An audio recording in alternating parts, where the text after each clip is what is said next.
Welcome to It's Tomorrow News. I am Hena Talati.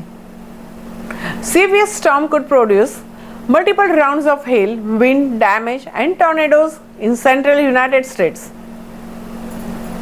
A pair of jet stream disturbances will trek from the Rockies into the plains from Thursday through this weekend, and both of those energy impulses will spark daily bouts of the severe weather in two rounds. Large hail appears to be the primary threat from Texas Panhandle to the western Oklahoma and south central Kansas as storms erupt Thursday afternoon. Isolated tornadoes and damaging wind gusts are also possible. The weather was likely to become more numerous during the evening and overnight. The risk of severe weather will shift farther east in the plains and Midwest, but it's still uncertain how storms in the morning will affect what happens later in the day. With that being said, a broad area from the Iowa to the north central Texas has the possibility of the severe thunderstorms that could produce large hail, wind damage and few tornadoes in the afternoon and evening hours. Dallas-Fort Worth, Kansas City, Tulsa, Oklahoma and Des Moines, Iowa are some cities that might see severe weather.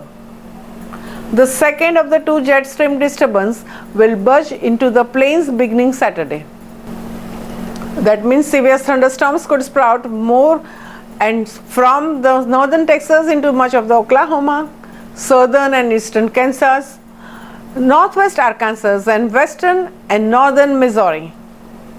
This could include Dallas-Fort Worth, Oklahoma City, Kansas City and Wichita, Kansas, and the forecaster is still uncertain, but any storms that turn severe could produce wind damage, large hail and tornado threat. At least some severe weather is likely to continue in association with this system on Sunday a bit farther east and from the northeast Texas to much of the Arkansas, Missouri and Illinois. It's a bit too early to provide any additional details about the forecast, and this severe thunderstorm threat comes from the familiar foe this time of the year, the western trough or a southward dip into the stream that is set to develop in the west by later this week. Riding through that U-shaped jet stream will be a couple of more prominent disturbances that pivot from the Rockies into the central United States.